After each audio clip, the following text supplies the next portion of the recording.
Hi, I'm Mattia Moliterni from Roscioli, New York City, and today we make our perfect version of spaghetti alla carbonara. Roscioli opened in 1972. The restaurant is one of the most popular restaurants in Rome. Here in New York, today we are making our traditional spaghetti alla carbonara. A simple recipe, driven by ingredients, is creamy, is rich but not too fatty. It is a very complex dish, even if it's something very simple. First things, we prepare our ingredients.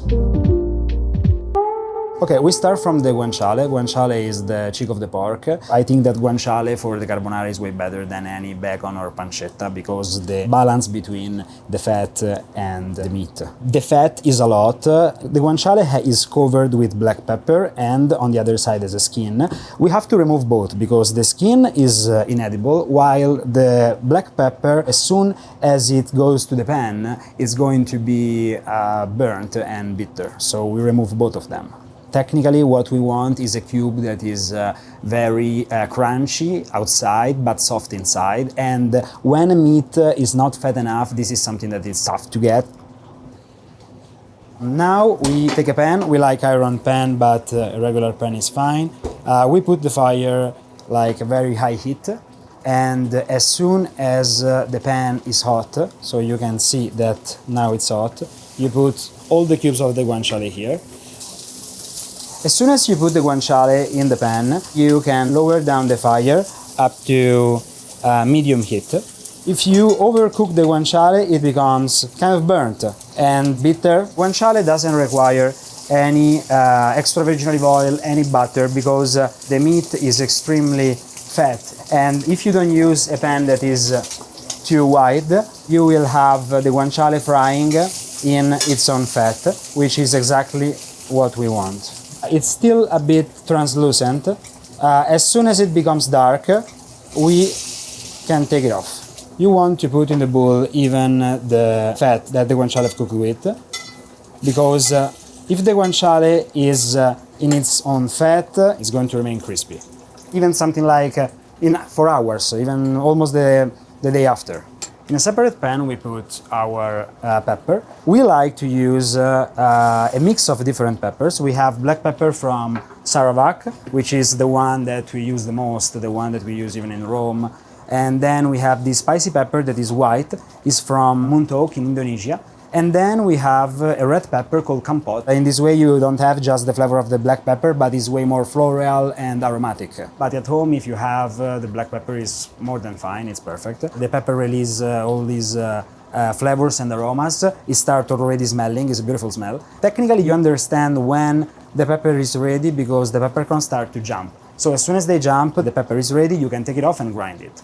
The more you screw the grinder, the more is going to be fine, the texture, and so we don't want that too fine, and so we don't screw that too much. Some grinder have the screw on the bottom to calibrate the thickness, some on the top. This way we have the texture that we prefer, and we can move and start making the sauce.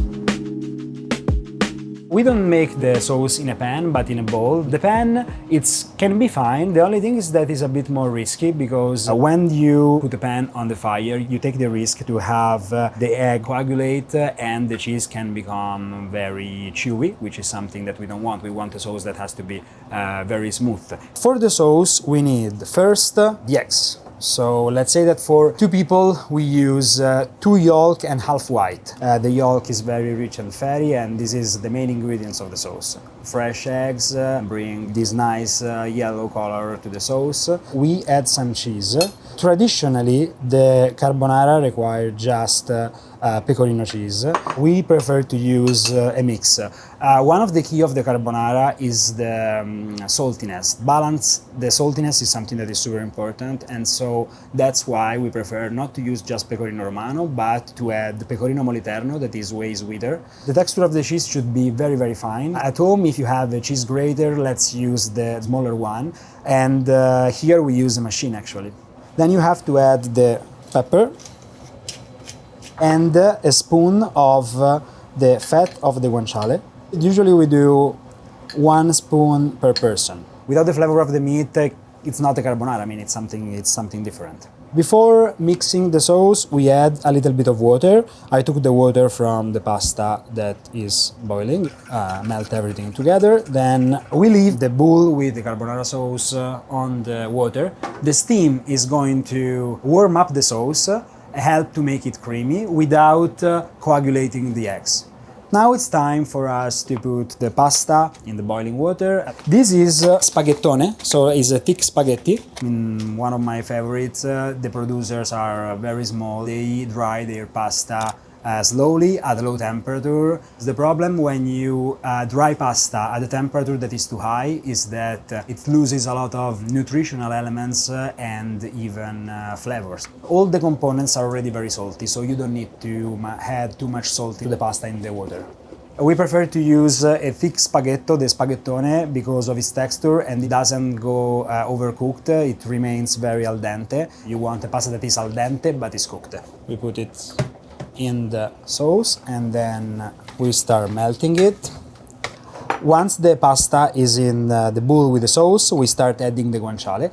I'm trying not to add the fat of the guanciale because I have it already in the sauce, so I don't need more fat. I just need the guanciale that you can probably even see that is super crispy. So now that we have the guanciale, we can just emulsify the sauce. Emulsifying means melting all the ingredients together. Fair ingredients, especially the cheese, helps a lot the emulsion. If you add the right amount of water and you do that at the right temperature, it's going to be a perfect sauce, very smooth, very homogeneous, and that's exactly what you want. The goal here is to have a texture that is smooth. If needed, we can add even a little bit of water with the starch. We want this emulsified, not watery, but not super thick. And as soon as you see that the pasta is creamy, that the sauce is smooth, you are good to go. Time to plate. A spoon is a great help. It's pretty easy to plate the pasta because you have it in the spoon, you have just to turn it. You remove the tweezers and you have a pasta plated nicely. Add a bit of guanciale on top. We need now to finish the pasta with the mix of our 3 peppers and even a bit of pecorino. And here it is, spaghetti alla carbonara.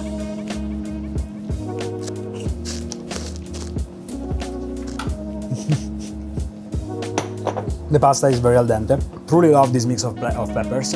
I think that is very aromatic and in some ways a bit unusual. Let's say that this can be a New York twist on our carbonara.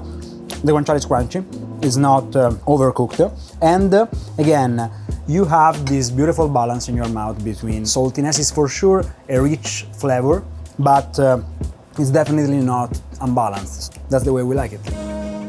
If you want to make carbonara at home, my recommendation is, besides following these few easy steps, is to be thoughtful about the ingredients that you purchase because they are so important. And if you do all that, you are going to end up with a pasta that is going to be rich, delicious and perfect.